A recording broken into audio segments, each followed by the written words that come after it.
Gray is here on the Blaze Radio Network. Welcome. Oh, whoops. Good morning, Americans. It's Friday. Right. Exactly. And I broke my little... Yeah, it's like... Yeah, broke my... The box over there looks naked without the cover on it. Yeah. I'll go get it for you. All right, thank you. Do you need it? Yeah, well, yeah, I will eventually. Okay. So, welcome to Friday. What a start. What a start to the day.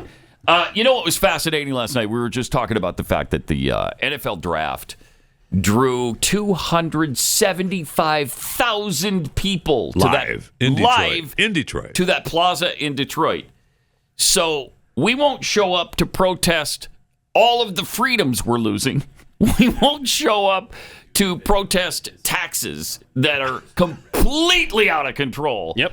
But we'll show up by the hundreds of thousands for the NFL It's draft. America, baby. You just summed up America. Yeah, it tells us where we are. It's exactly where we are as a people, and that's why we're in the situation we're in. So congratulations, America. It's the NFL. I mean, I love it. I do. And Thank you, Jeff. I probably would have gone down there too.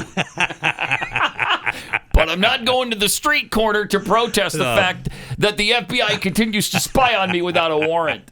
That's fine. Don't worry about that. Don't worry Here's about to it. America. Yeah. Yeah.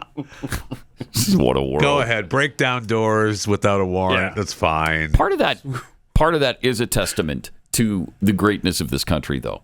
We don't worry about stuff, and we've had it so good for so long, and we just it's fine. Let's watch the draft. It'll work out.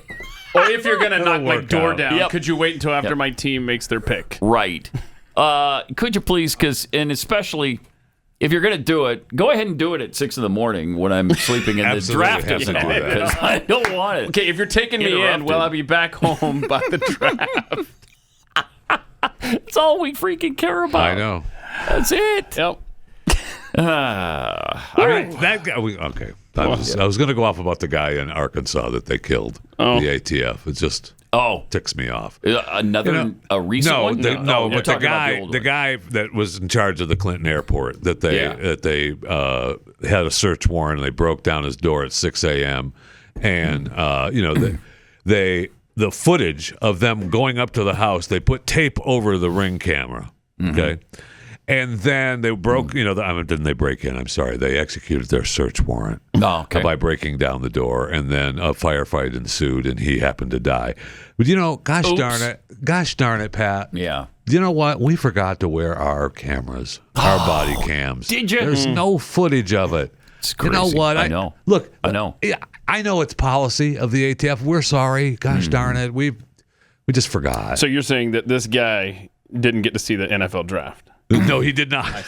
Now he did his not. family's pissed. Yeah. No, he didn't. I mean, seriously, when you talk about stories like that, what's the difference between Russia and the United States? Honestly, I mean, there's a lot of that happening over there as well. Now, as Jason Buttrell said, when people in America start falling out of buildings, we'll know we have made it. Yeah, we're there. All the way. Yeah. We're there. And the people falling out of buildings, because it's already happened with the Russians. Yes, it has. It's already happened. So when it's American citizens falling out of buildings, oopsie daisies, then maybe we probably won't pay attention even then. No. So don't worry about it. Everything's fine. It's an accident. Go back to sleep. Sorry. Yeah, whatever. They're not even necessarily sorry, is the beauty of it. They don't even apologize for it. They just keep pushing. You know what? We continue to need these. We have to have these devices available to us, these warrantless searches. We have to. If you want to be safe, Correct. then you better give up your Correct. freedom for your safety. Just like Franklin said, just like Jefferson said, when we do that, we're not going to have either, and we don't deserve either of them. So, but welcome to Friday. Hey, Caleb Williams, congratulations. First round pick. Thank you. The NFL draft. Top three were all quarterbacks again, just like in 2021. So it was Caleb Williams, and then it was who was number two? It's a quarterback. Jaden Daniels. Yep. And at three was Drake May. Mm-hmm. So And I know the biggest concern on everybody's mind is how many BYU Cougars were drafted in the first round. Surprisingly, the answer is 0 this year. What? None. Yeah. Thought maybe Kingsley Suamataia I went to bed. Sneak in there. You did? After the first 15 or so, I thought maybe BYU'd sneak in. No. Our offensive line guy who's they thought maybe a fringe first rounder, but he'll probably be today sometime. Anyway, I stayed up until probably the 25th pick, and then it's like, okay, 10:15, I think I'm going to bed. Yeah, I know. I wanted to, and I was like, I can't. It's just too long. I can't.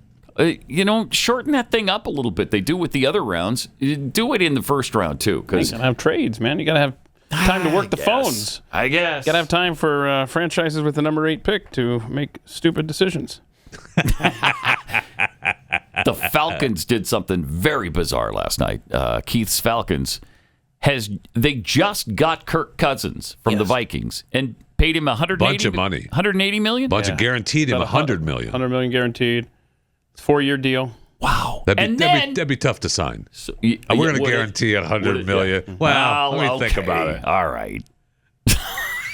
So they drafted a guy who, if Kirk in the first round, if Kirk is there for all 4 years, Michael Penix, the Washington Huskies quarterback they drafted, will going to wait behind him for 4 years. He'll be 28 when he's the starter, if that's the plan.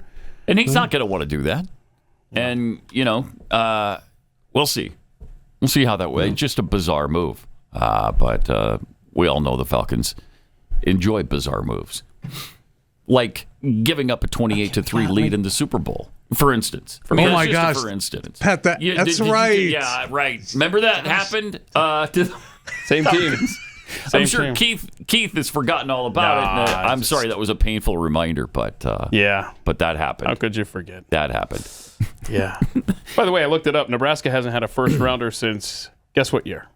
1997. 2011. Oh, okay. Get out of here. Well, I was going back to their championship year. Wasn't that the national championship year? Yeah. One of them? Mm-hmm. Yeah. All right.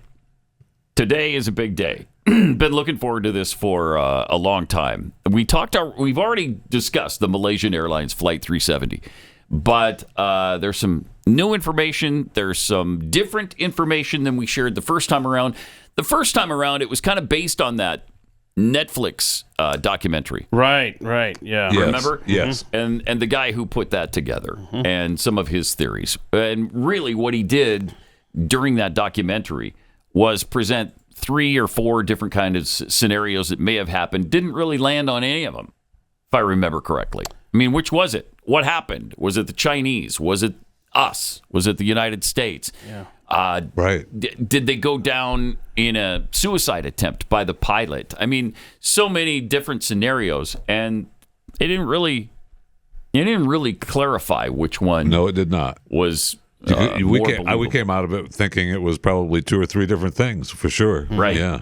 Right. Well, then Keith did an interview with Ashton Forbes. What was that? 6 months ago? Yeah, Something back in November, just before Thanksgiving. Ashton joined me on my YouTube page, and it was a 2-hour conversation that I was just absolutely mesmerized by. Well, it was spellbinding. Yeah. It really was. If you believe it, and he presents a really good case, we'll hear about it here in a minute, then it's pretty spectacular. Yeah. I'll let him describe exactly what he thinks happened. Joining us now is Ashton Forbes. Ashton, tell us a little bit about, welcome, first of all, to The Blaze and the show. What is your background? What got you interested in the first place in the Malaysian Airlines situation? Yeah, thanks for bringing me on. So I got interested in this because I have looked into generally any flight accident that's occurred over the last 15 years because I've flown a lot for my job. But what got me involved in these particular videos was seeing them on social media. And when I saw these videos, there's one thing that I was talking to my buddy Ian Carroll on a Twitter space yesterday that he mentioned. The more incredible and significant something is, the more we should look into it and the less we should just dismiss it. Yeah. Makes sense. So I remember. It does. Yeah, I remember. I think you guys were just talking about kind of the history of the plane. When this plane disappeared, there was a huge amount of obfuscation that occurred, more than I had ever seen in any other plane accident or crash or anything like that. We were searching the South China Sea for several days. And then it wasn't until I think 3 or 4 days later, they said, oh, yeah, we actually had radar of this plane going back over Malaysia, military radar. And then around March 13th or 14th, all of a sudden they said, okay, well, now this plane went down into the Indian Ocean. And everybody's just wondering, how is this possible? How is it that we weren't tracking a 777? If you guys seen the size of one of these planes, it's like the size of a city block. Yeah, it's huge. Yep. So that was kind of how I initially got interested in it.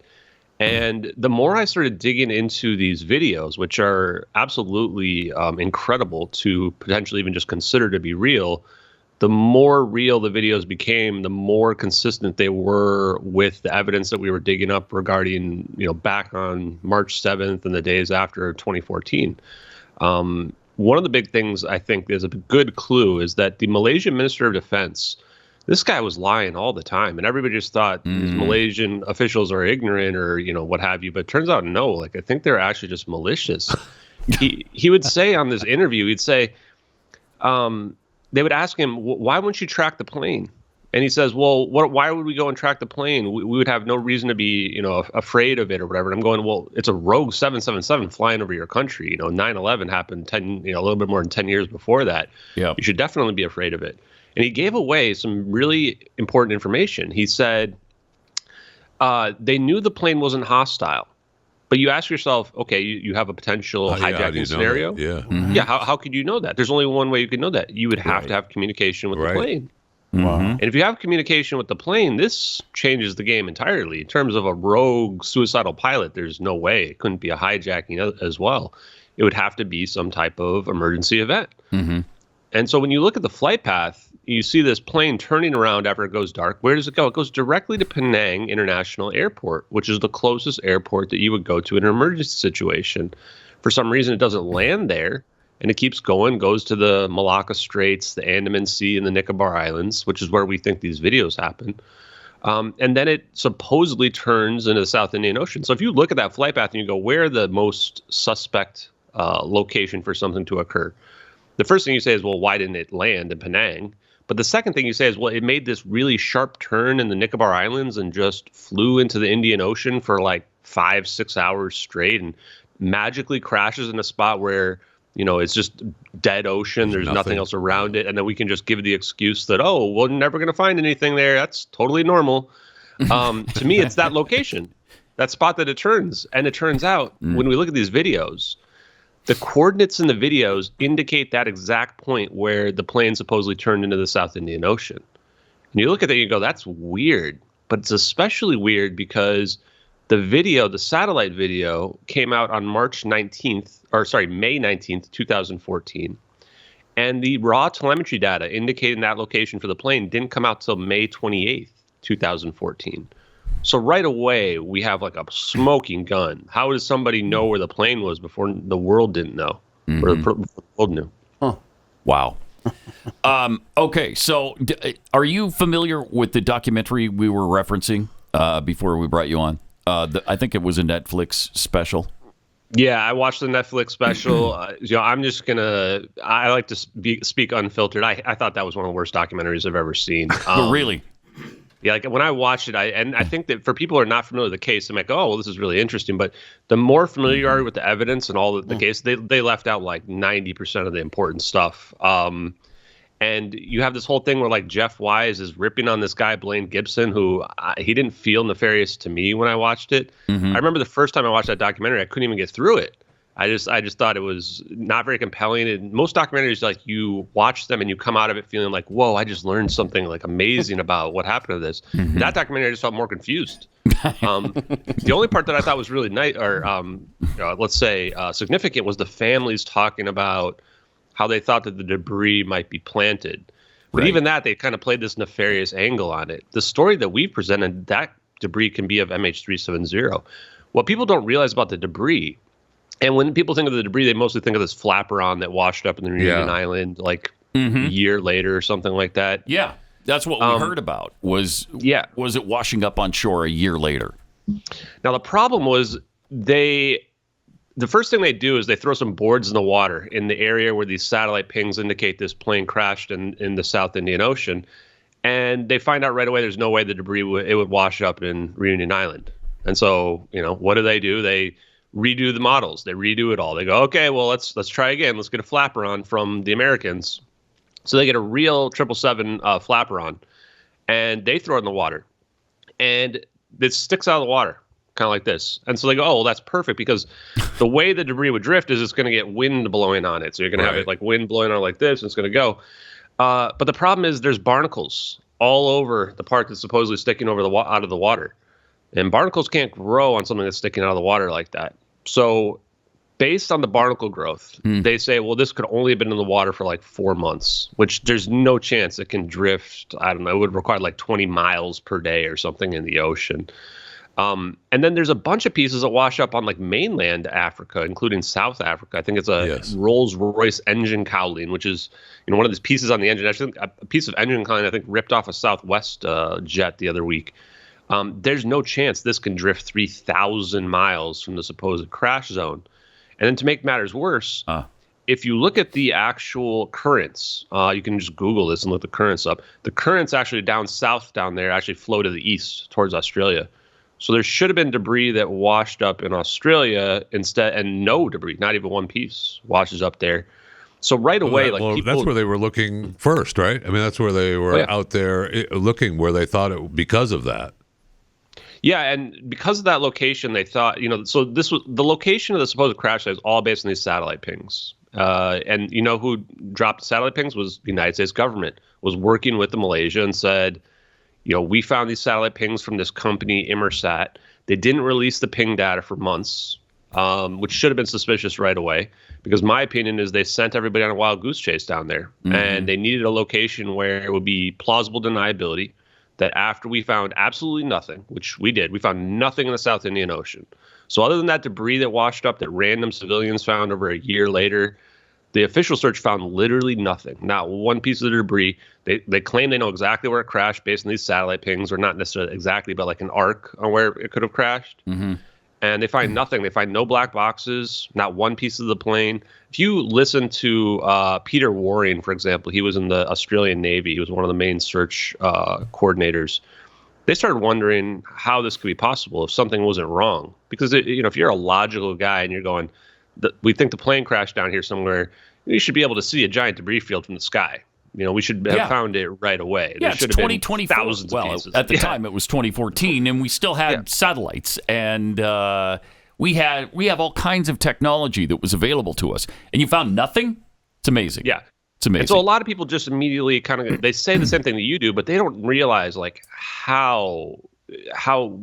what that really means. So one thing I want to show here is this video called Sibbers. So we start digging around and we start going, let's find out what's available out there. Before you get to that, I just want to make sure that I understand what you're saying. That the debris that they did find, you believe was all planted, right? I think that's actually a debris from MH370. If you look at it, there's like three pieces. And the only issue I have is probably the flaperon, where people think that this was connected with a unique serial number. But there was a unique serial plate that was actually missing from the flaperon.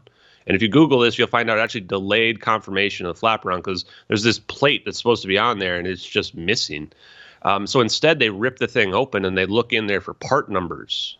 Now, I think they've tried to say that, okay, well, this part number has been confirmed to have been attached to MH370, which seems pretty suspicious to me, because there is another plane that was bought by GA Telesis in October of 2013, just a few months beforehand. There's an exact replica of MH370, another 777. That was bought from Malaysian Airlines, so the exact same color and everything. And I can imagine that part could have easily been the one that they found there. But the amount of debris, if you Google and check out the CNN image of the debris that was found, is like less than 1% of the plane. This isn't like we found a significant amount of the plane. And the scenario that I've put forth is a lithium-ion battery fire emergency event related to it's between 500 and 5,000 pounds of lithium-ion batteries. Our research shows it's about 487 pounds, 2 pallets of which were in the forward cargo bay right next to the electronics bay. the main equipment center, as it's called, which means that if those batteries exploded, it's very easy to imagine they would have damaged the electronics in the plane and potentially caused it to go dark or force this emergency event. And if this plane was on fire like that, then you can imagine there would be pieces that are potentially coming off of it and falling off of it. Okay, yeah. So that's where we make think the debris is. And when I say we, it's me and the organization that I kind of put together, which is a group of volunteers. We call ourselves MH370X. That have dug into, I would say, I would put us up there with any other experts on the planet related to this plane. I think we've dug up every single news article, press conference, anything that could be evidence related to what happened on the plane. And then the science behind what we see in the videos. I think we've also confirmed that that's actually real as well, even though if you were to ask me a year ago, I would have said it's just magic. All right, we're going to have much more with Ashton Forbes. This is fascinating. You don't want to miss a second of it. First, let me tell you about preborn. Abortion has been the greatest sin in our nation's history, and it happens every single day. It's still happening every single day. Unfortunately, Roe v. Wade and overturning that was just the first step in a long line of steps that we need to take to eventually cleanse us of this evil. The Ministry of Preborn empowers young expectant mothers in crisis to choose life. Preborn has rescued hundreds of thousands of babies through ultrasounds. Now, what does that cost? $28. $28 can save a life. If you could afford that, that would be great. If you can do $1, that would be great. Maybe you're doing well right now in this Biden economy, despite the Biden economy, and you could do $28 a month. Whatever you can give, greatly appreciated, and it will save lives. Preborn has a passion to save unborn babies and to see these women come to Christ. Over the past 15 years, they've counseled over 450,000 women, and over 200,000 babies have been saved. It's incredible, but more needs to be done. So if you can help, please do. To donate, dial pound 250, say the keyword baby. That's pound 250, keyword baby, or just go to preborn.com/Pat.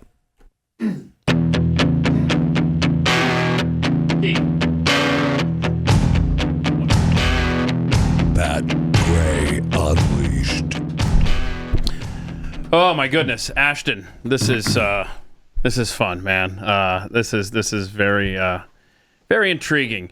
Okay, so you alluded to, I guess I can't remember how to pronounce it. What was the thing you just started to lead us in? Yeah. What? Tell us about this, man. Yeah, and the first thing I want to say is that it is fun to dig into this, but we also have to remember there was like 239 people on board this plane, and if you watch the videos, especially right after the families knew they were being lied to. Even now, I think a lot of them know that they were lied to, and they went through a lot of grief because you can imagine being like gaslit about a story that you know didn't happen. Right. In this case, people always talk about this suicidal pilot. The families know that's not what happened. Mm-hmm. They just can't figure out what really did occur. It seemed like it took forever for Malaysia to finally just say, okay, well, we're done. And yep, you know what? It's over. It was like 2017 or 18 that they finally gave up. And this is the part that people don't realize, too, is that a lot of people go, hey, you're going to look pretty dumb when they find this plane. And I go, well, do you know what year it is? It's 2024.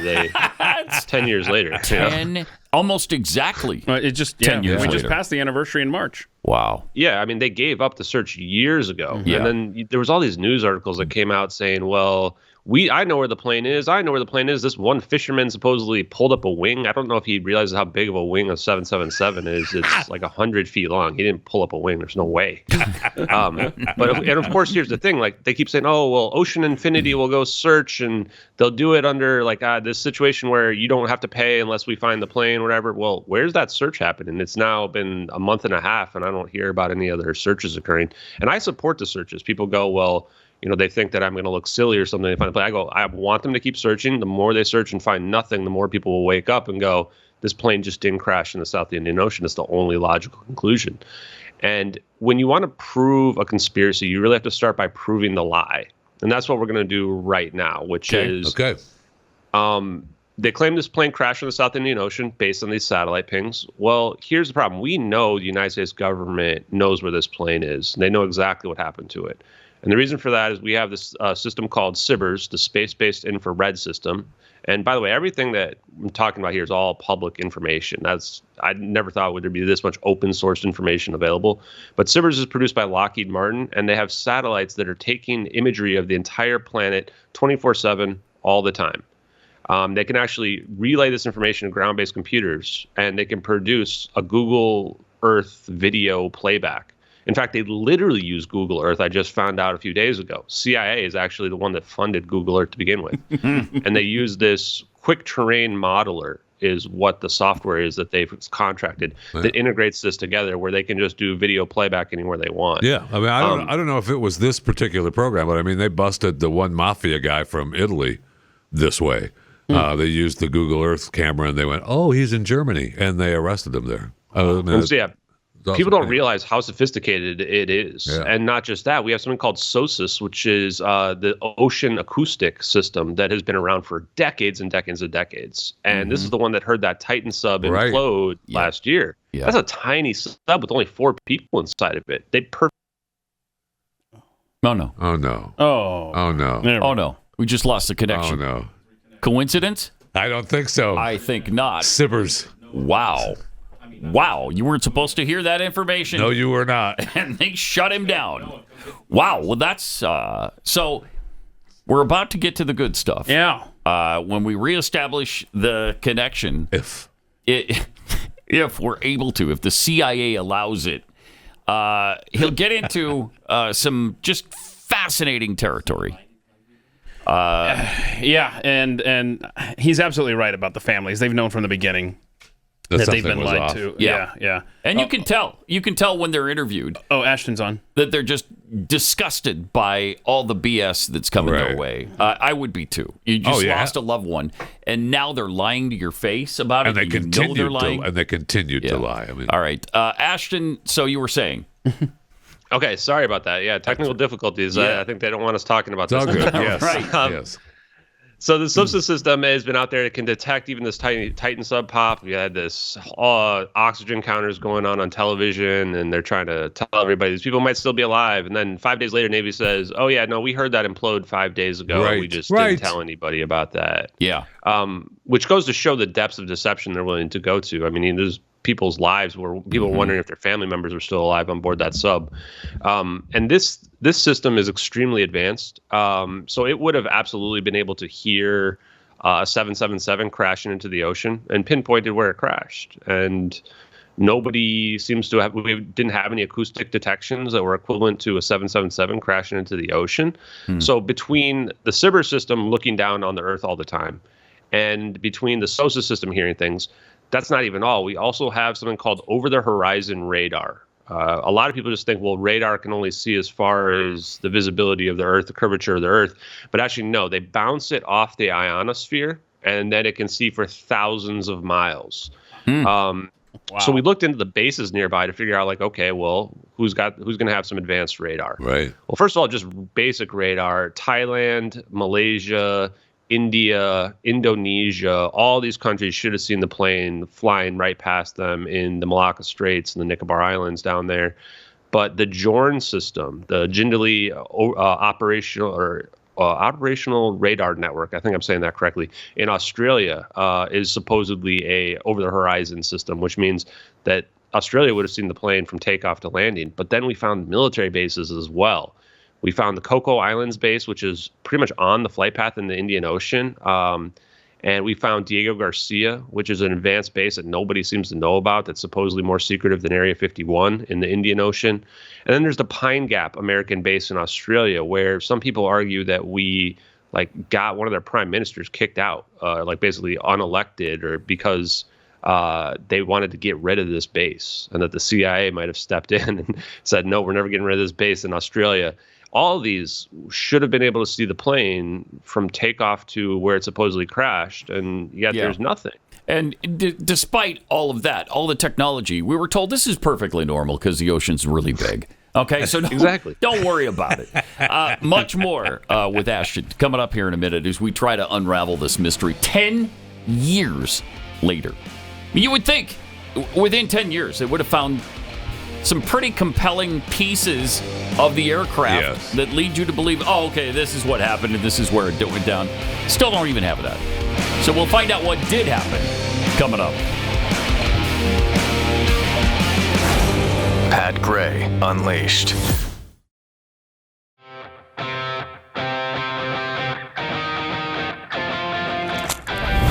All right, MH370, the mystery flight that 10 years later, we still don't know what happened to it, really. It's incredible. We'll get into some of the official take from Malaysian Airlines and the Malaysian government and the U.S. government, what they say happened, and what Ashton's theory is on what happened here in just a minute. We got Ashton Forbes, who is a citizen journalist. You can find him at Just X Ashton on social media. First, let me tell you about Jase Medical, because as during the pandemic, there's shortages going on right now, so it has really nothing to do with the pandemic even. No. We just got supply chain issues right now, and there's over 200 medications right now that are tough to get a hold of. I was just looking at a new report that there's over 300. Oh, wow. Just to add to the list. Okay, well, that makes it even more fun. Yes, it does. Gives you even more incentive to get the Jase case. This is from Jase Medical. They provide 5 antibiotics that could be life-saving for you. And you don't have to worry about the drug shortages when you've got this available to you. And you get, I don't know, bronchitis, for instance. You get strep throat, for instance. Then you've got the antibiotics on hand to save your life or your children or whatever the case may be. Don't wait until it's too late. Go to jasemedical.com. Enter the promo code PAT at checkout to save a nice discount on your order. That's promo code PAT at jasemedical.com.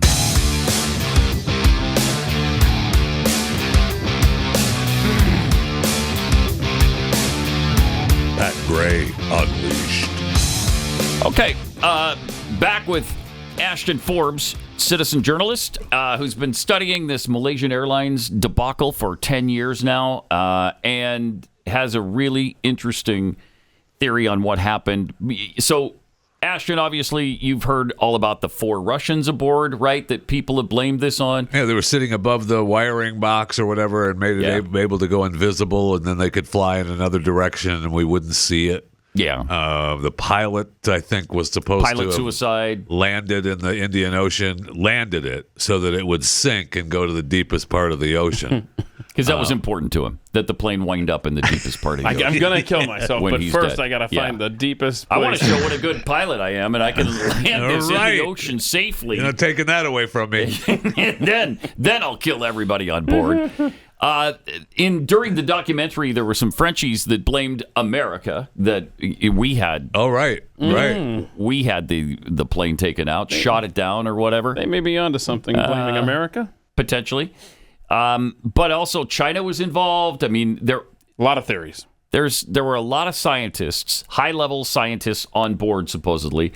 Have you looked into that and why they were, I don't know, chip scientists or something that were on board here from China?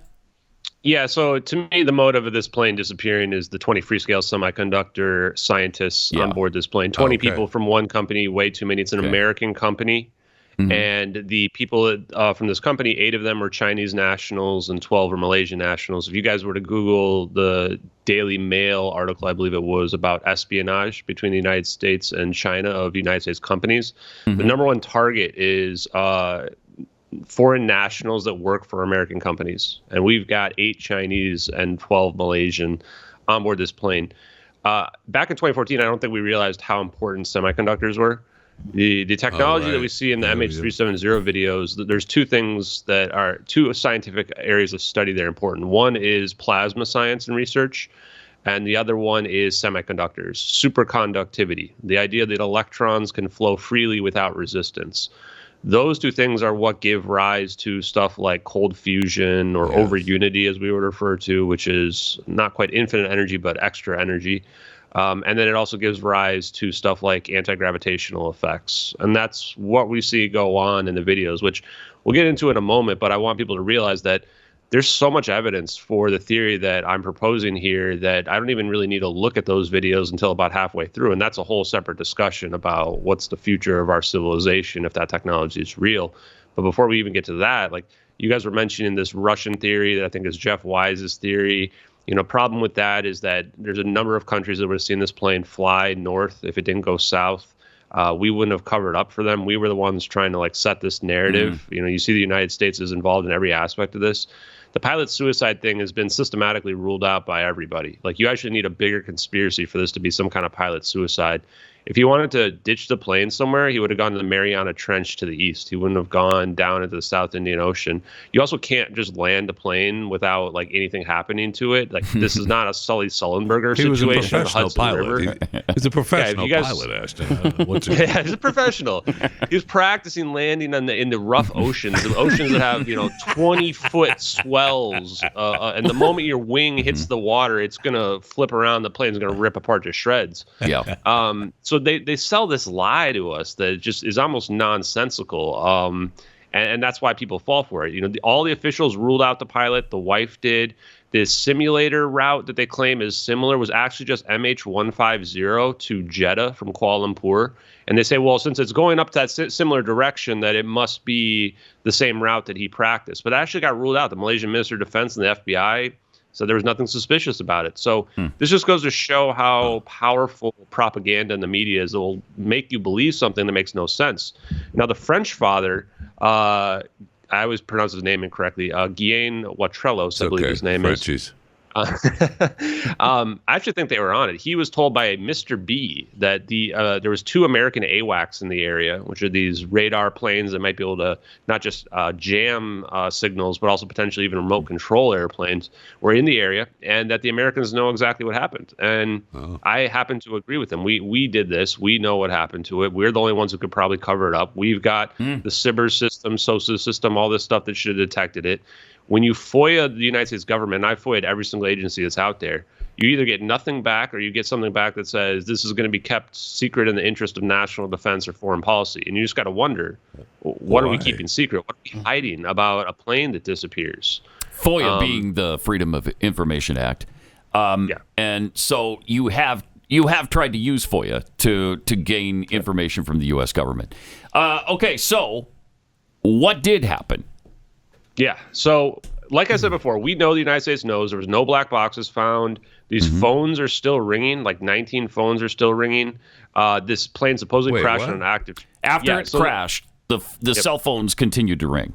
They continued to ring. And then I think this might have been, I don't know if they put this in the documentary or not, but 19 family members signed a joint statement begging the government to look into the fact that the phones were still ringing. And you decided to sit there and go, wait a minute. I can turn my phone off and it's not going to ring. If it's in the bottom of the ocean, it's not going to ring. Yeah. And so this is where people, again, just have to use common sense. They put this expert on CNN that claims phones can still ring. It's maybe if it was 1 or 2, but 19? Sorry, that is not checking out. This means this plane landed somewhere. So the theory that we've put forth and we've found out is one of a fire emergency event, that this plane, the batteries start on fire the moment this plane goes dark. We've got Mike McKay on an oil rig, sees it, the plane that goes dark, sees it on fire. He loses his job, gets discredited, gets told you couldn't have seen the plane, even though he has exact right direction of where he says that he sees this fire. There's 9 witnesses along the coast that hear loud noises at the exact same time, which would be consistent with these lithium-ion batteries exploding. We didn't know how dangerous lithium-ion batteries were back in 2014. That was, if you look it up, though, you'll find there was a number of planes burnt up, and then we ended up banning them in the cargo bay of passenger planes. And I'm going to say that one more time. The lithium-ion batteries are completely banned in the cargo bay of passenger planes as cargo, as in your luggage. If you guys, next time you guys get on a plane, the first thing they'll ask you is there any lithium-ion batteries in your checked baggage, because that's how afraid they are. And that's just of a small battery the size of my phone here. We're talking 500 pounds of these things stacked up. And then the plane turns around, and there is a communication with another B777 pilot who didn't want to be named, probably because they didn't want to lose their job. 10 minutes later, which tells you there was communication, again, consistent with the Malaysian Minister of Defense says. And then there's people on a fishing boat, 8 of them, that see the plane flying unusually low, 10 minutes later, turning back around, going towards Penang. And if you go look up what you should do in a situation of a fire, you would depressurize the plane, but it's not to knock everybody out. It's because you're trying to get them oxygen, because the fire suppression devices that kick in suck the oxygen out of the area. So you're flying low because you want to fly low enough that they can get oxygen from the environment. You need to fly like under 10,000 feet. And this is what we see happen. And just recently, in fact, that's going to be noticed. I mean, that's a big plane flying under low. 10,000 feet. Plane. Yeah, you're on a fishing boat and you see a plane flying under 10,000 feet above you. You're going, well, that's the plane right there.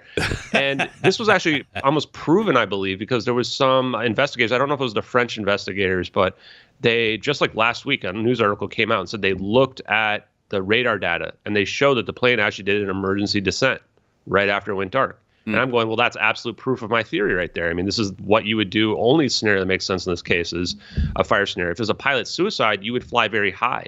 You would depressurize the plane and you would go as high as you can to knock everybody out as quick as possible. Because you're going to have people trying to kick down your door, go to the electronics bay, disable the door, whatever they got to do to get in there. And in a pilot suicide scenario, you crash the plane within 10 minutes. Like the Germanwings 2015 guy that locked the co-pilot out. He crashed the plane in 9 minutes after he locked the co-pilot out. He didn't go on an 8-hour joyride into, the middle of the ocean. Yeah. And then we don't know why the plane didn't land in Penang. Presumably the landing gear is damaged, or they were afraid that they didn't want to dump the fuel because in the fire scenario, maybe they're afraid the plane's going to explode. It would have been a pilot judgment from talking to some pilots that were out there.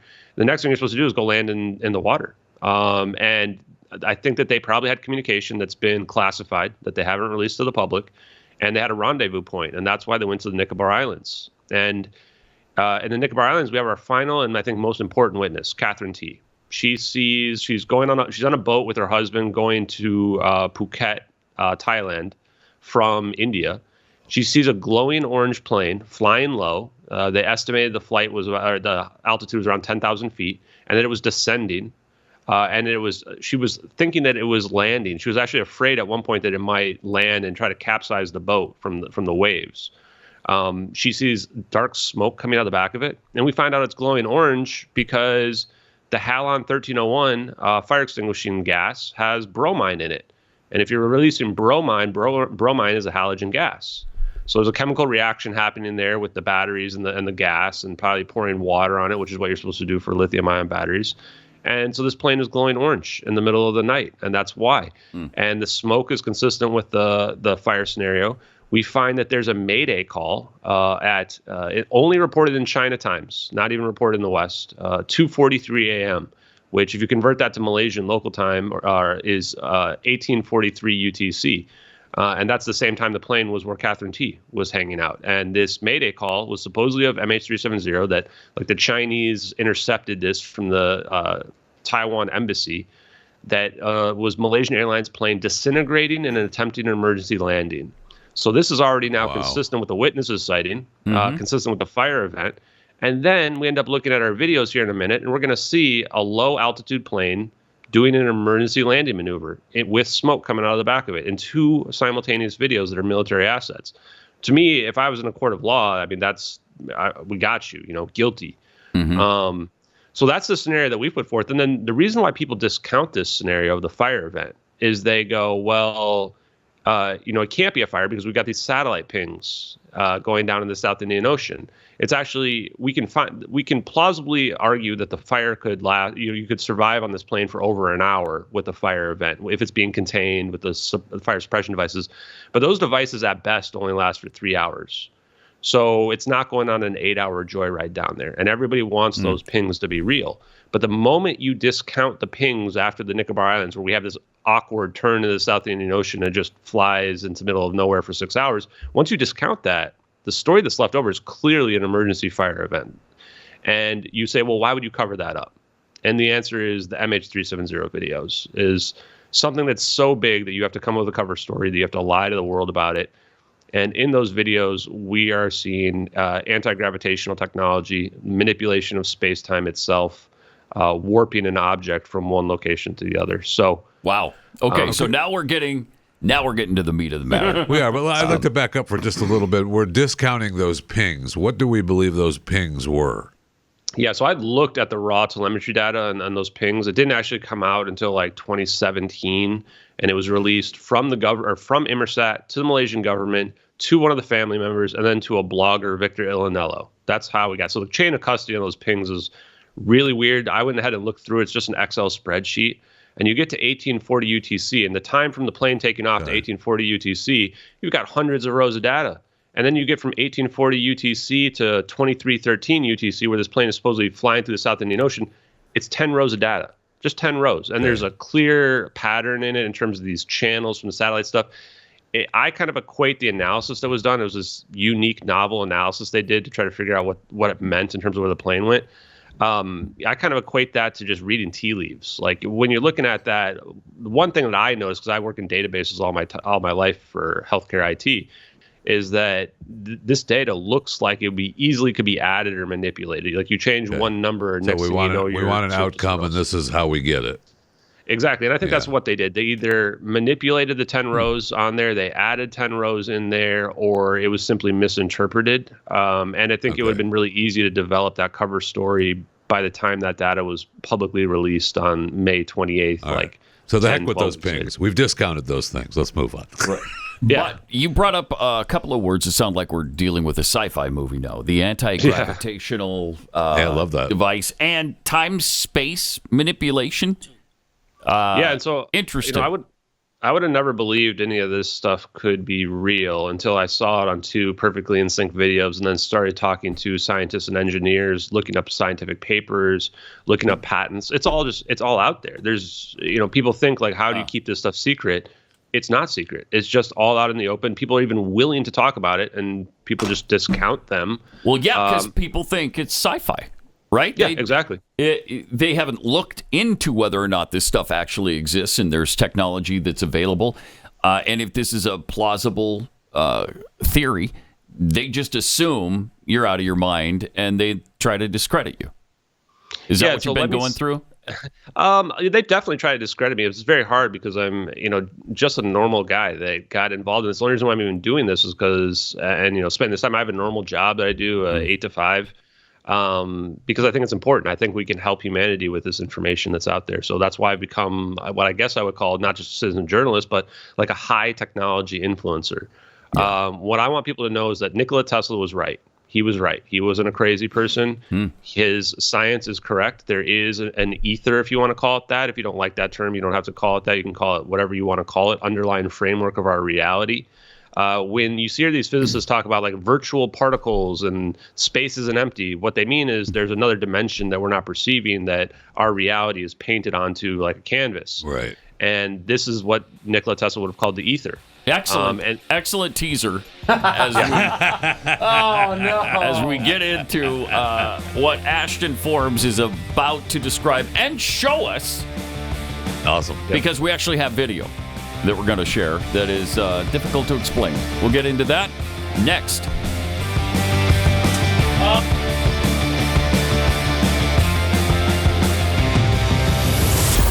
Pat Gray Unleashed.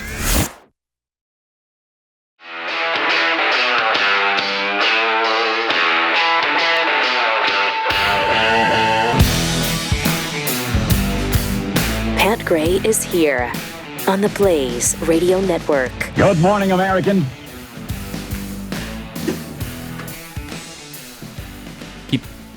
It's Friday. Welcome. Thanks for being with us. 888-900-3393. If you've got questions that you'd like to ask our guest today, Ashton Forbes. So far, we spent the first hour talking about what the Malaysian airline Flight 370 isn't. In just a minute, we're going to find out what it is. Ashton will share that, and you don't want to miss it. First, I got to tell you about Real Estate Agents I Trust. Great service. If you're buying your home, if you're selling a home, if you're doing both because you're relocating, we've got the realtor for you. People who are experts in their field, the best at what they do. They've got great track records. They've got great marketing plans. They're not people that are just going to, make you keep your house immaculate every single minute of every single day just so you can leave it and people can tromp through it during an open house. Now, you might get an open house, but you just won't have to deal with that every single time because they've got other methods. They know what to do. They're fans of the show, so you're going to have a lot in common. They have track records of success. They know what the buyers are looking for, so they can advise you on what to do to your home to sell it for the most amount of money in the shortest amount of time. Real Estate Agents I Trust. It's a company that Glenn started over a decade ago, and he did that because he didn't want you to have the same experience he had selling his home with a bad realtor. You don't need to go through that. Plus, it's a free service. There's no reason not to do this. Free service we provide to you, hooking you up with the realtor. RealestateAgentsITrust.com. That's RealestateAgentsITrust.com.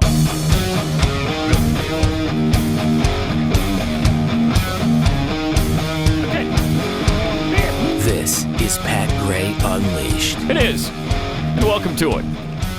It's our Free Think Friday show on Malaysian Airlines Part 2, because the first part, we didn't touch on this particular theory, and I think you're going to be stunned by it.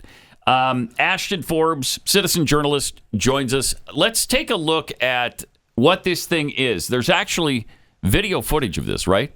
Where was this taken, Keith? You know. Let's see. I think we got the satellite video. Let's please play that, Joe. Satellite. All right. This is. Okay, so now we're right? looking. Yeah, because I know. Looks like you're looking up at it. So Right? actually, that's the funniest part. We're actually looking down. You're So looking even down right away from when a you look at this. This is how satellite. little perspective we have, and we're not looking through the satellites here. This is a matter of a computer-based program that's pulling satellite data from all the satellites all the time. Okay. And no pun intended, but Ashton can't see. He's flying blind. No, I can see it. He's I can flying see it. blind. You can see it. Okay, cool. Yeah, I can see Okay. it. Yeah, All right, and look so at this. we see these orbs, and we might want to play it just a couple times while we go through it. Okay. We see these orbs come flying in. We can see this smoke trail on this plane. These are cumulus clouds in the background, so this is a low altitude situation here. We see this mouse on the screen, which would indicate this is somebody logged in to the real spy satellite database and they're doing a screen recording. So weird. Yeah, it's very bizarre. And they shift the perspective. And in the bottom left, there's coordinates that shift when they change the perspective. And then, poof, And then it's the gone. plane is just gone. Like, it's just not there anymore. Watch that again. Look at this. It keep your eye on it, and it is gone.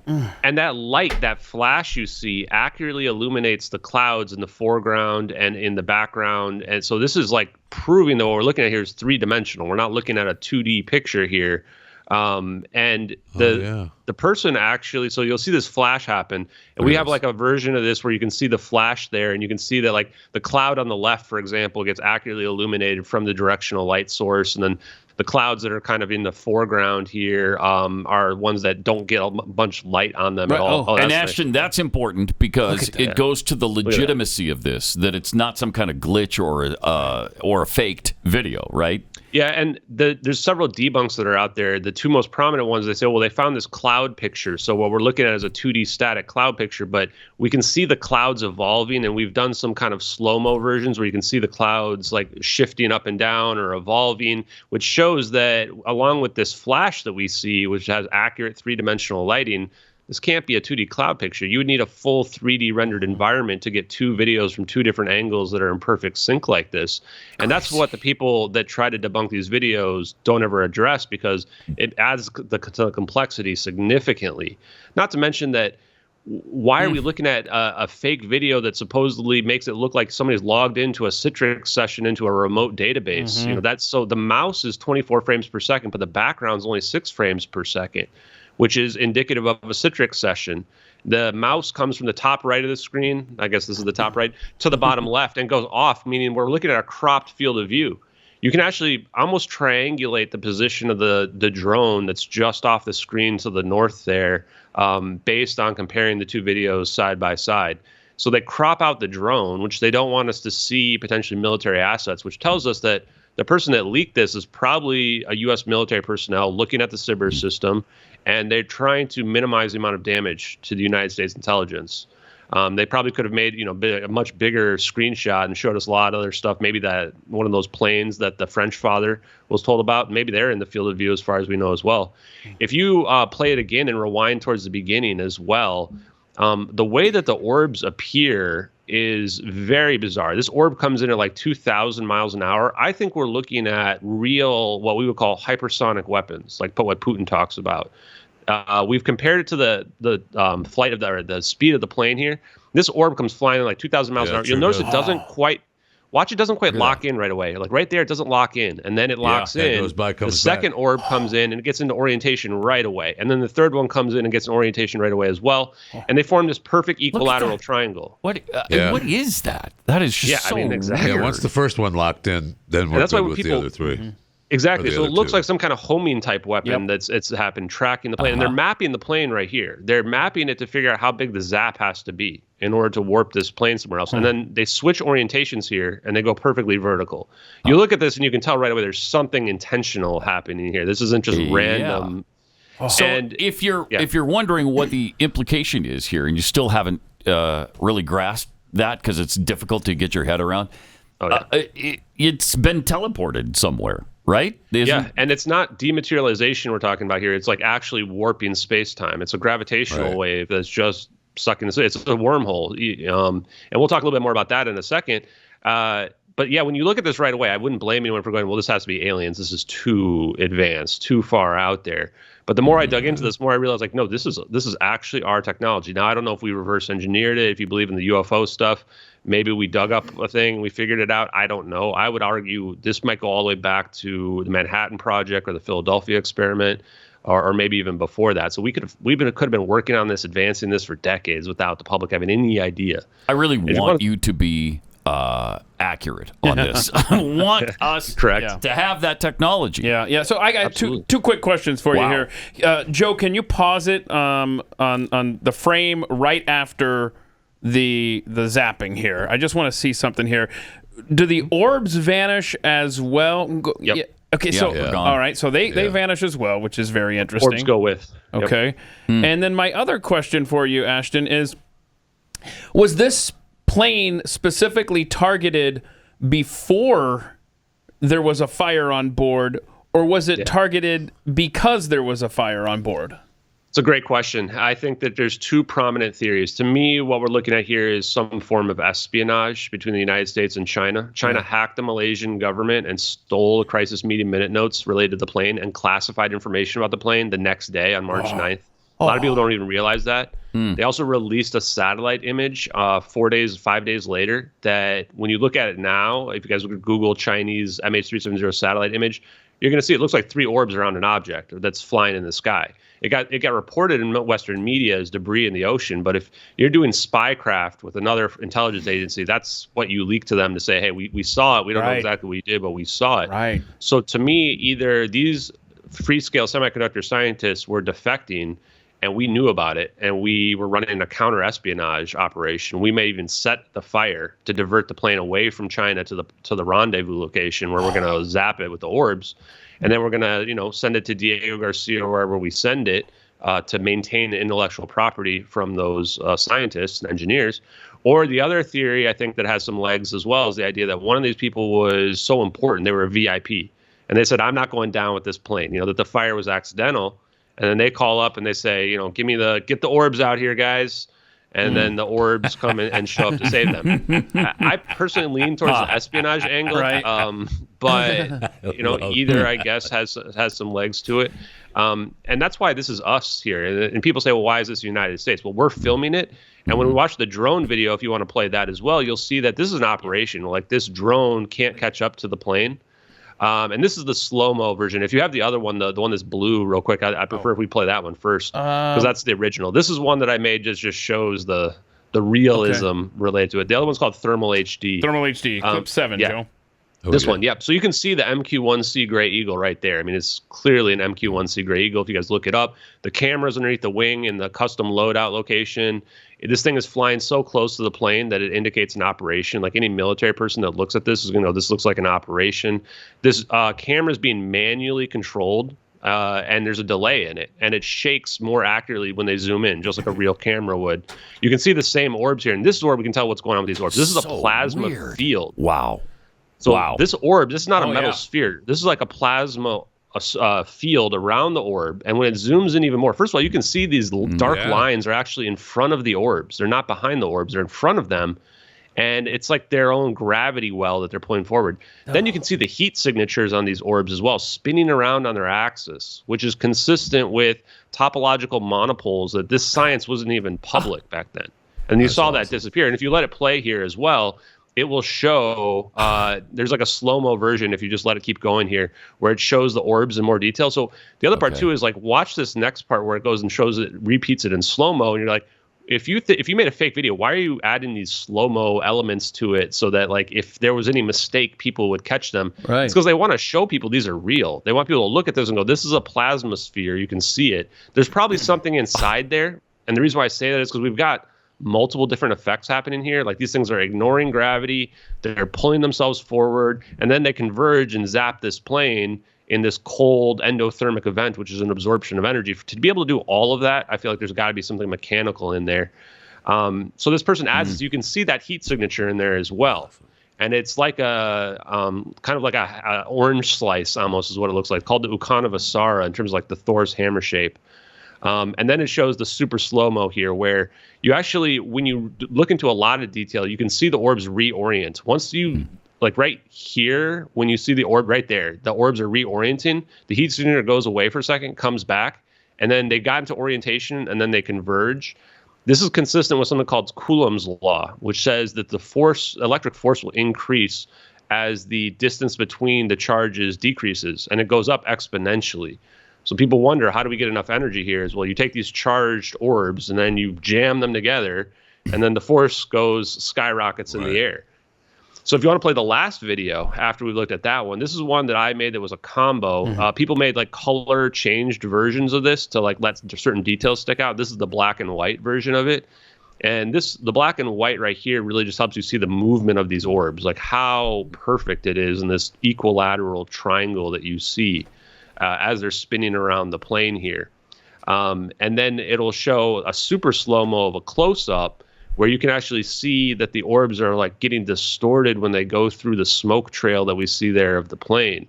And I just can't imagine how somebody could have faked all these frames to this level of detail. You know, this is just actually a real MQ-1C drone filming 777. Yeah. And we're seeing some crazy, I used to call them super harmonic orbs, but at this point, like I think it's, I don't know, maybe plasma, if you want to think of it like that. And this one, you can see the black lines in front of the orbs very clearly here. You see those black lines pulling them forward, kind of wrapping around. Oh, yeah. To me, I don't know how anyone could even come up with that. I've never seen anything like that or heard of anything like that in my life. Yeah, Ashton, I don't want to throw you off of your presentation here, but I think that the original video that really caught your attention, if I'm not mistaken, and I don't know if you want to go through this, but it was very compelling to hear your theory on who could have leaked that footage, and you're trying to go down that trail with the attorney and stuff. Can you briefly just explain your thought on who might have leaked this stuff? Yeah. And so I think that the person who leaked this is Lieutenant Commander Edward C. Lin. I looked at these videos back in October. I thought, wow, we can explain that this would have been a U.S. military personnel. I don't think that they were a spy. They were probably a patriot. There's probably somebody who was confused looking at these videos like anybody is when they first look at those videos. So I said, I've got a pretty good psychological profile here. They removed the HUD data. They cropped the satellite video. I started digging around. It took a couple weeks because Google's not really that great until I started really narrowing the search range down. And once you change the search range from 2014 to 2016, you find Lieutenant Commander Edward C. Lin, and it's one of the most anomalous cases out there. They've never actually said exactly what he leaked that was so important. If you look at other espionage cases out there, you'll find that they tell you pretty much exactly what the person leaked, even when they sold information to China, et cetera. They came after this guy as hard as they possibly could. It was the first incident of espionage against an active duty member of the Navy in 50 years since the end of the Cold War out there. So we started digging around and I pull up every single article that ever existed about this guy. And I couldn't be more certain that this is the guy that did it. A lot of the articles talk about signals intelligence. That's how all these assets are communicating, how the satellites are communicating down with the drone, and the drone's communicating with the ground. It's all signals intelligence. He was part of the VPU-2. This is a special squadron for spy planes. He flew in all the most advanced spy planes. In fact, he was the guy that would have communicated the video screen information to upper command as well. So he was exact right position to have had access to these videos. he probably thought that what he was looking at there was UFOs and that he wasn't damaging national security. And then later on gets told that's our super secret hypersonic weapons. Nobody knows that we can warp space-time. And now you just showed all our adversaries it. Which is like, you can imagine, oh, whoops, my bad. Oh, darn it. And you reached out to his attorney, right? Yeah, I'll get to that in just a second. There's some other evidence I want to discuss, which is really powerful, which is he gets assigned to that squadron in February of 2014. Right before MH370. Right. And his attorney is on the record saying that the investigation began into him April 2nd, 2014, which is a month after the plane disappears, 3 weeks after the plane disappears. Wow. And you look at the cropped video, and because it's a Citrix session, you imagine whoever leaked that is going to get caught. They probably knew they were going to get caught. And they would have caught him pretty quickly as well, or at least it would have been, suspicious. But you can't arrest him right away because then people are going to put together that this guy was related to MH370. Yeah. Now, here's the strongest evidence. His attorney said that the classified information in question is available on the internet. So they're coming after this guy for life in prison. They don't want it to go to court because they're afraid that people are going to find out. They're going to have to show what the evidence is. And the reason is because it's on the internet. It's these videos. And if people put the two and two together, they're not going to be able to figure it out unless they have that corroborating evidence, because otherwise it's too incredible to believe. He also gets caught with flight manifests that include search and rescue code names in May. And I'm going, well, that has to be MH370. There's even an article about his case, the strange case of Edward C. Lynn, several others. One of them has a picture of a P-8 Poseidon spy plane at the top, searching for MH370 after the plane disappeared. I'm going, that's pretty damn weird that they have that on an article about his case. So I ended up calling his lawyer, because I wanted to figure out if there's any way I can get in touch with him or find out if he's the guy. I want to get a statement from him. And I talked to a clerk on a Saturday. They called me back on a Sunday. I talked to this other clerk for like an hour and a half, tell her everything about it. Didn't hear back from them, but then I got a email was about this new UFO whistleblower law and the implications of it on people who had been court-martialed. And I just thought, that's really weird. If they're trying to send me a message, that's the message you would send somebody. And then I only ever got one other email from them. So I'm not sure if that was some type of promotional thing that they were sending me, or if they were trying to tell me a message or what have you. I did try to reach out to him just one time. And I don't want people to harass this guy because, to be honest, he's my hero, especially if these videos are real. He's absolutely my hero. But I found a phone number that I think was related to him. I called it. Somebody picked up and hung up right away. And I was like, whoa, that's pretty odd, because you don't want it to go to voicemail for it to be like, hey, this is Lieutenant Commander, this is Edward C. Lynn, leave me a message. And so I sent him some text messages and just told him, like, I know you're the guy. I will support you financially, publicly, influence, whatever. But if he went through this and you get railroaded about this and they force you into a plea deal because they tell you that you leaked our weaponry and they put you in prison for 9 years and shave off 3 years after a plea deal, your mental state there, like, you have no faith in the media to do you justice. No doubt. Like, you leaked these videos and you thought that you're going to be a hero, and instead they put you in prison and nobody believes the videos are real. All right. We're going to get into more of this and finish up our discussion with Ashton. Ashton Forbes, citizen journalist, coming up in a minute. This is more fascinating stuff to get into. As if this weren't fascinating enough. There's more. But first, let me tell you about the thunderstorm, the Eden Pure Thunderstorm air purifier. I'm just anticipating Jeffy's question here for a minute. But first, let me tell you how easy this thing is. You just pop up the plug in there, and you plug it into the wall. Yeah. And then the next complex step is you turn it on. Turn it on. Yeah. See, Jeffy, that's Is there a door that you open and change the filters or anything once you plug it in? Thank you for asking, Jeffy. You can see that, no, there's no door. Oh, there's my gosh. opening. Wow. Why? Because you don't need to mess with the insides. There's no... Incredible. There's no filter in there. No filter, huh? No filter. Okay. Yeah. It's proven Oxy technology that quickly destroys viruses, odors, mold, and a lot more. Got this testimonial, says, I purchased the bundle of 3.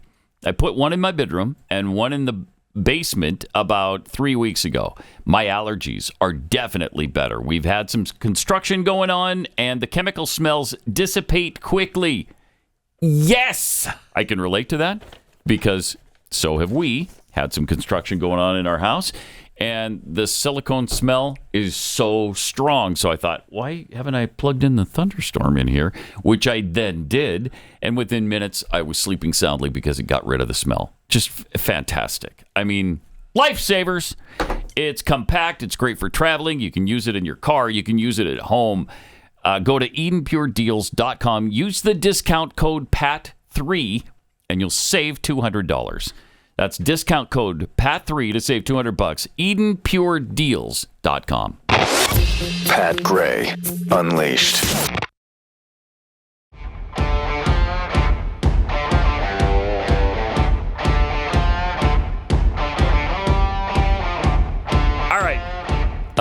We're going to get back to our discussion, fascinating discussion with Ashton Forbes, who's a citizen journalist and has been following researching this Malaysian Airlines 370 situation for over 10 years now. It's just, it's incredible.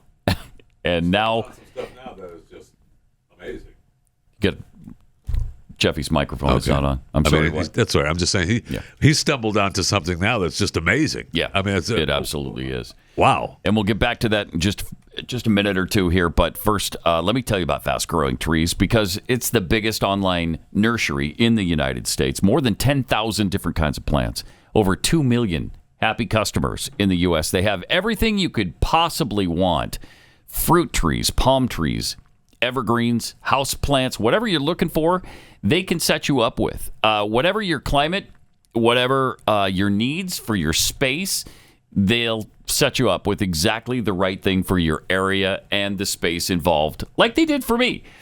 Had a little area in the front where we needed a tree for shade and just aesthetics, and they hooked us up with the exact right tree for Texas and for that area, and they'll do the same thing for you. You don't even need to have a yard or a lot of space. You can grow lemons, avocados, olives, or fig trees inside your home. So whatever you need, Fast Growing Trees is there for you. Go to fastgrowingtrees.com. Fastgrowingtrees.com. They'll get it shipped to you really fast, too. 1 to 2 days directly to your door. Fastgrowingtrees.com. More with Ashton coming up.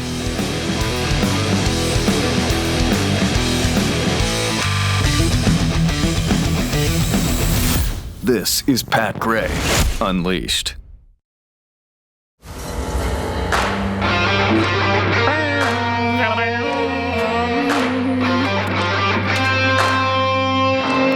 Our Malaysian Airlines Flight 370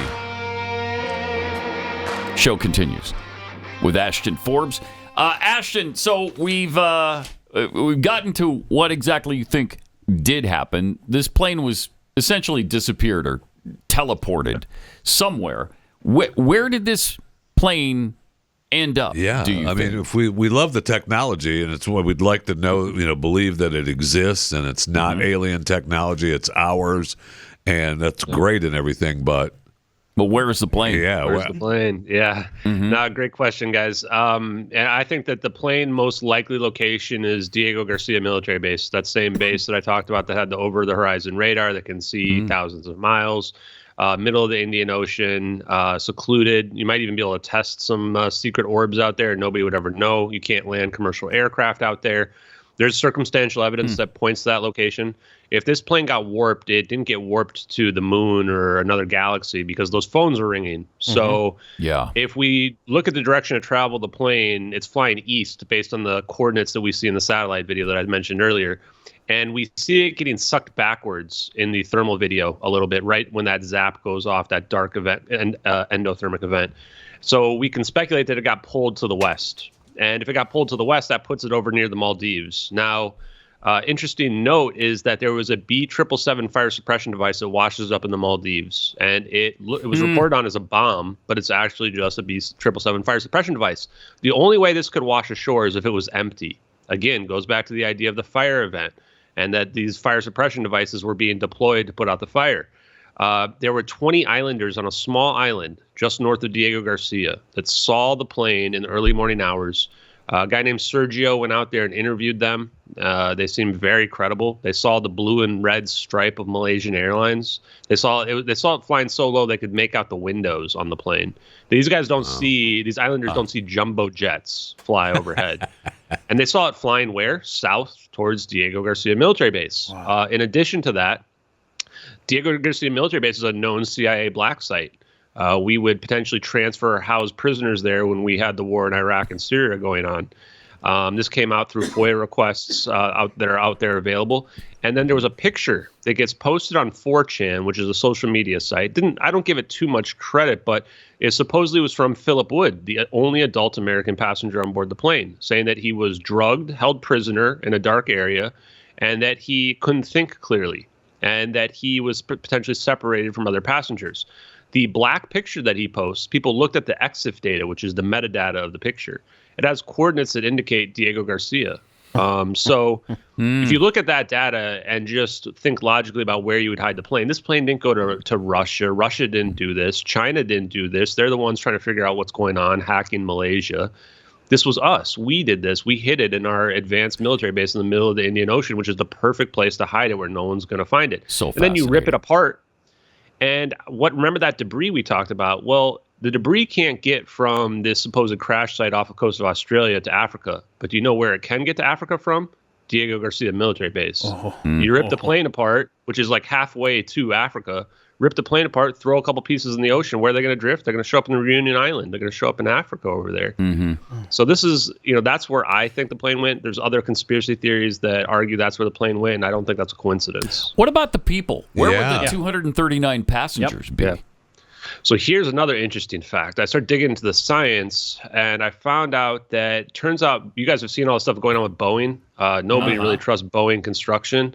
Well, there was a comment on an old article that we found that was supposedly a whistleblower, somebody who was contracted with Boeing, that tells a story that they faked the toxic fume analysis of some of the plastics on the plane, and that if that stuff lit on fire, everybody would die from toxic fume exposure.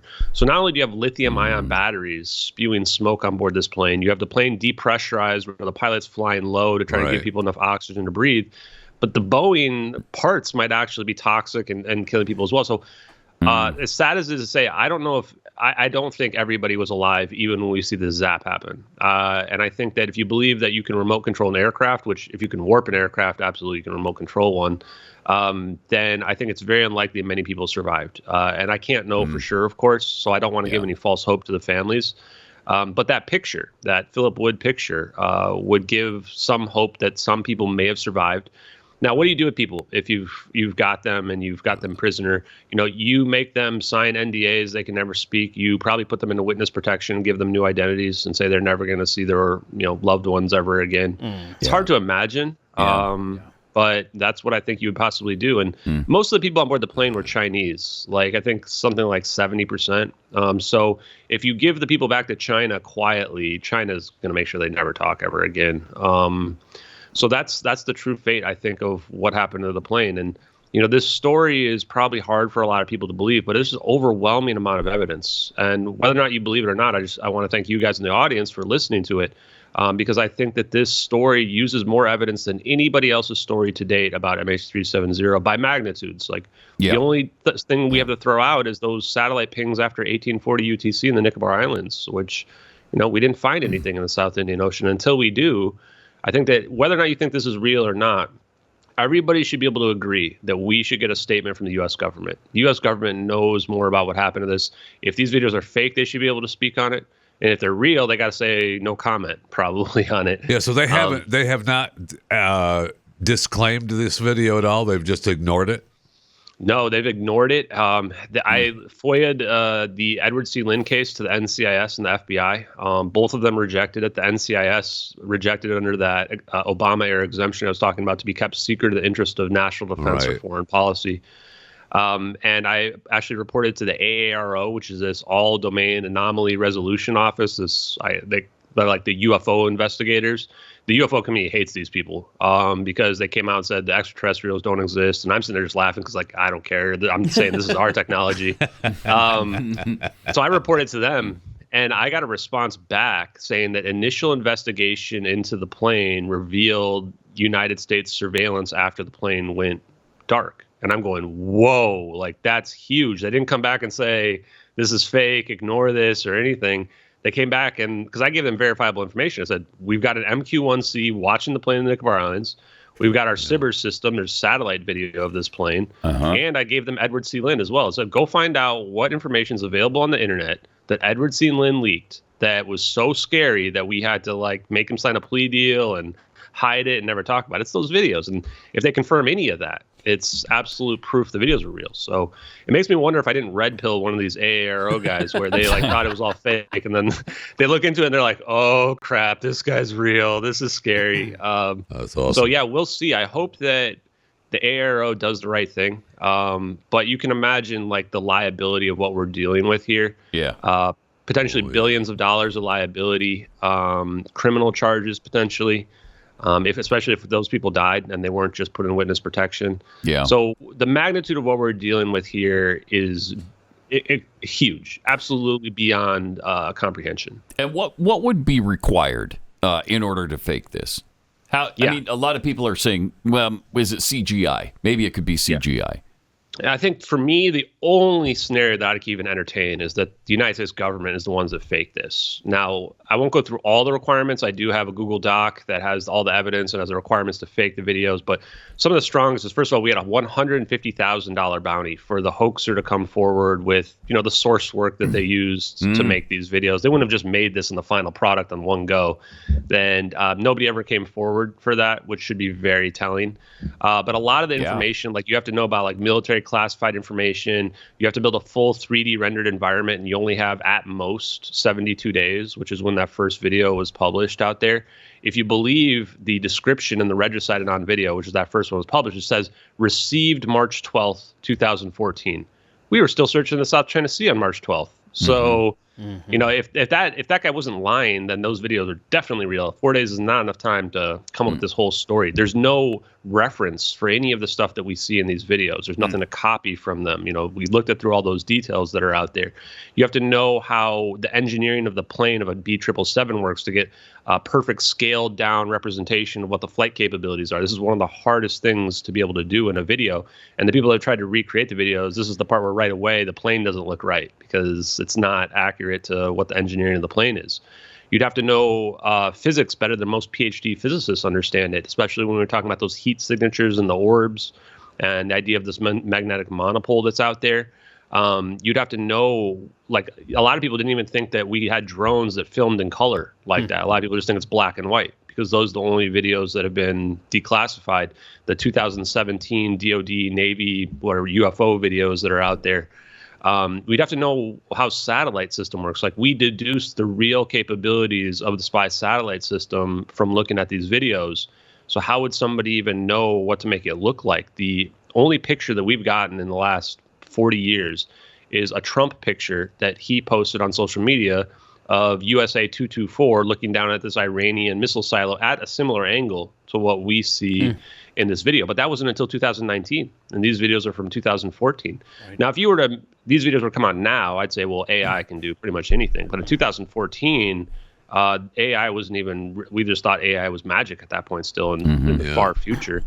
I was just going to say, it's been fun watching you debunk the debunkers over the last 6 months that I've known about this theory.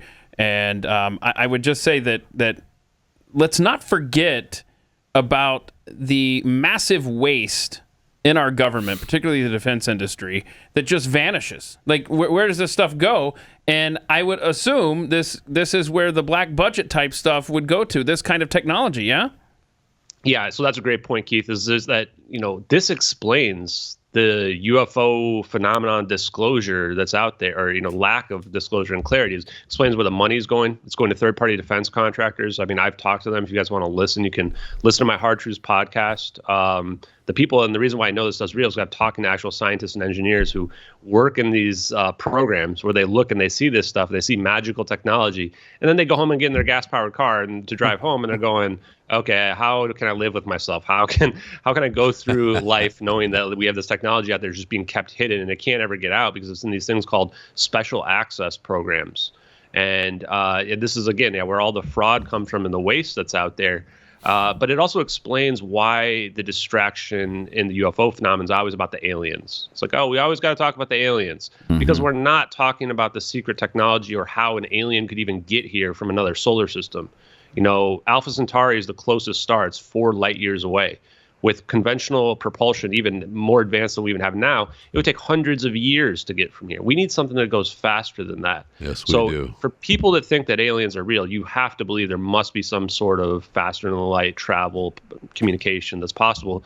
And I'm sitting here going, this is it. And this is how we explained it. With this kind of science available to us, if it is indeed the United States government that did this, that teleported this plane, I mean, we have technology that could literally change and rule the world. I mean, we've got to be decades at least ahead of anybody else. Yeah, we do rule the world, I think. I would argue that's the reason why no one messes with us. I'd say these wars that are going on, people are like, why don't you use this technology in these wars? Because wars aren't meant to be won. They're meant to be persistent. Right. And that's what would be the exactly point right. of taking out Putin or anybody else? Like, they're just going to replace them with someone else. We're not going to make Russia part of the United States. People need to understand geopolitics a little bit better on that perspective. Yeah. And yes, this technology will change the world. This is the reason why I'm disclosing this, even though I'm a patriotic American. I want us to have that military supremacy, and I think we've had it for decades. But at the same time, you look at this technology and go, this is almost a crime against humanity to keep this secret. We are talking about the ability to have anti-gravitational effects, warping space-time itself, which begs the question of time travel, which we're not even going to get into at this point. And then we also talk about the idea of cold fusion, like over unity, like the sun in the palm of your hand. Right. And you take that to its logical conclusion as well, and you realize we're actually talking about free energy here, straight up free energy. That's what this is all about. That's free the reason for this renewable sequence. energy. If it worked, if Green it worked, energy, and we saw, absolutely. if the orbs, how much energy did it take to create, use the 3 orbs, what it did in the end game, did the whole thing? Did we make it disappear from the sky and bring it to the islands, and then the whole thing was there? Was it half there? I mean, we don't obviously. Yeah, you don't know the end result right. necessarily. Right. Yeah, but we know when you look at it, and you come to the same conclusions. Once you look at these videos through the lens of these can possibly be real, you go, wow, we have like unlimited energy capability here. And then you go back to this idea of Tesla being right in the ether, and the ether is essentially like an oil well of unlimited energy that we can tap into. And this is where you could realize that this becomes a national defense situation. It's like if somebody is building, you can make doomsday weapons out of this. Doomsday weapons that will destroy the whole planet, not just blow up a city or something like that. Like nukes are obsolete in the face of this technology. And that's what I think the reason, partially why people keep it hidden within the government. Other people probably want it out for the reasons that we've talked about. And then there's other people as well that just want to profit from it. People wonder, how do you suppress this? I found out it's super easy to suppress this. Nobody wants it to be real. People are profiting off of it. They have no motive to come out. Me too. So when you start to think about it like that, you realize like this actually could be suppressed for decades. And I would urge people who are interested in the science to look up Lieutenant Colonel Thomas Bearden, who was actually an engineer who was talking about scalar physics in the 80s, talking about Tesla being right, talking about we rewrote the Maxwell equations, or Heaviside rewrote the Maxwell equations, and he took out the ability to manipulate gravity. And when you look at this in this scalar physics, this explains directed energy weapons. It explains Havana syndrome. It explains how to produce anti-gravitational effects. It explains how we can have free energy, and we can just essentially tap into the ether using specific magnetic configurations and good reason to hide that too, because they don't want to admit that we've solved the climate change process. That's correct. That whole problem is still a problem, and we can continue to bitch about it endlessly if we don't have endless energy. Endless renewable energy. It's amazing. J.P. Morgan was the one that suppressed Tesla. And you know why he did it? Yeah. You can't put a meter on free energy. Right. It's all about money at the end of the day. So, I'm sorry. Go ahead, Ashton. Sorry to interrupt. Oh, yeah. So the last thing I want to say is I just kind of want to quickly explain the science that's happening, because I dug into it. I looked at Thomas Bearden. Okay. He talks about cold explosions, which is we see this cold endothermic event, which is an absorption of energy in the video. And so then I started, one of my buddies, who's also a DoD contractor named Dave Rossi, tells me, this is macroscopic phase conjugation. And that's the scientific term for teleportation that we see. That's exactly what I was going to say. How many times have you talked about I'm so sick of saying it. Thank you for saying it, Ashton, because, man, I'm so sick of saying that. So I sit there and wonder, like, what is macroscopic phase conjugation? This leads me down the rabbit hole of finding about how holography works, which is a hologram, which is a second-order effect where you take a 2D picture and you turn it into a 3D hologram. Well, macroscopic phase conjugation is a similar kind of variant of that. Now, with macroscopic phase conjugation, what you need is a 0-point system. So a 0-point system is like if you have two lines intersecting. Now, imagine a rubber band. I take this rubber band and I pull on it. When I pull on it from both sides, the overall force is negated because both sides cancel each other out. And I can pull on it wider and it's still the same thing. But eventually, if I pull on this too much, this rubber band is going to break apart. It's going to rip apart and rip in half. That's the stress in the medium. So even if you have equal and opposite forces, it doesn't mean there's nothing left. You still have this stress. That stress is gravity. That's the interaction between matter and space-time itself. And this is how we can create a gravity wave. So if you need a 0-point system like that, your 0-point system doesn't have to just be 2 points. It can also be 3 points, like a triangle, like exactly like we see in those videos. So I looked up mixed wave interferometry. Interferometry is the idea of you can cross the streams, so to speak.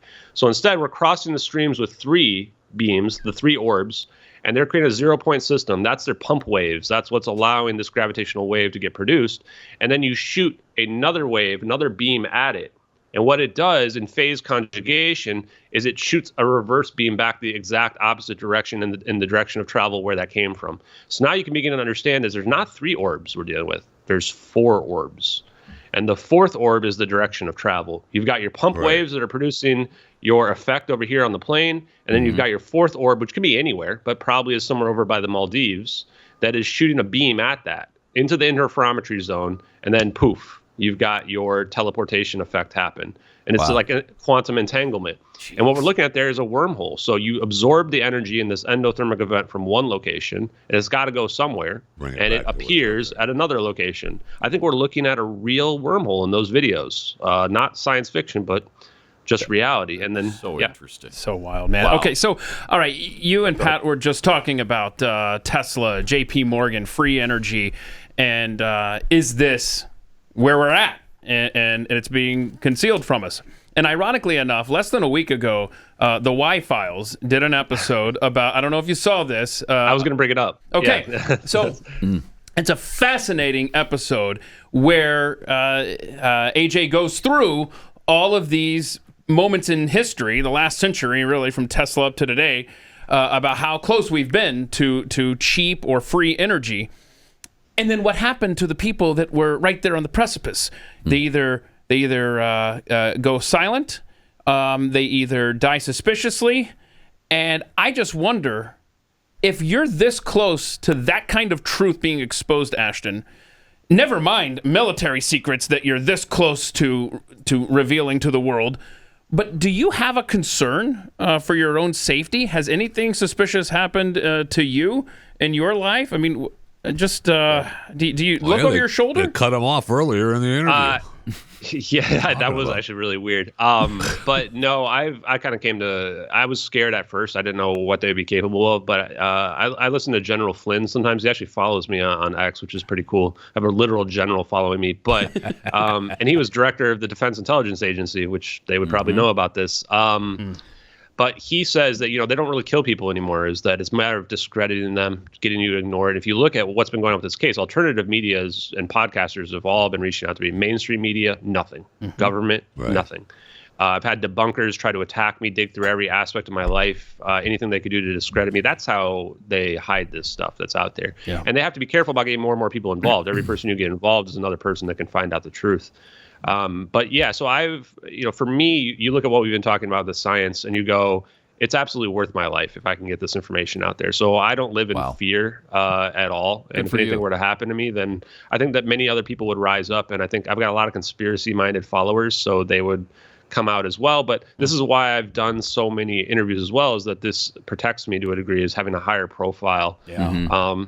But that Y-Files episode, people should watch it. Thomas Bearden is mentioned when they go over the free energy device. You're actually listening to Thomas Bearden's voice when he's there. And my good friend, Salvatore Paez, who has these patents out there, piezoelectric induced high temperature superconductivity, inertial mass reduction for a transmedium craft, high frequency gravitational wave generator. He's actually featured in that piece as well. And I think his patents are real. He's an active Navy engineer, and they explain what we see. Like, imagine, why would this guy want to talk to me? Why did he tell me to set up a podcast to talk to him? Because he's looking at the technology he knows exists. Wow. Well, so it's incredible. If we all fall out of a window tomorrow, those people listening right now know what happened. Yes, absolutely. And none of us are suicidal. Just know that. And if people are interested, at Pat Unleashed, we just posted that Y-Files episode, which is a great follow-up to this discussion. Fascinating. Thanks so much, Ashton. Really awesome. appreciate it. Thank you guys very Awesome much. stuff. And let us know if you get any updates and anything further develops. We'd love to hear about it.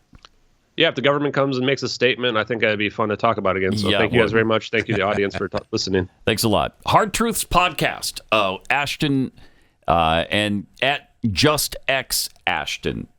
So on social media, if you want to check him out. Ashton Forbes. Really fascinating. Sure is. And I think his implication is that this technology originated with aliens. Well, he doesn't know. He doesn't know. I mean, But there's a lot of you would theories assume about that because that's so far ahead of anything. It's a whole nother rabbit hole in episode, right? Yeah. But regardless of where its origins are, it does appear, which you've always stated, Pat, boy, if this technology that we see, these unexplained things, I really hope it's ours. Yes. Yeah. It feels like maybe it is. Maybe it is. I hope it is. I mean, it would be great to have teleportation technology available to us. Could you not then? I meant to ask him this before he went away. Could you not teleport missiles away from us that were on the way here? Could you do that enough times and quick enough? Send in the orbs. Yeah. Send in the orbs. All right. See you Monday. This is Pat Gray Unleashed.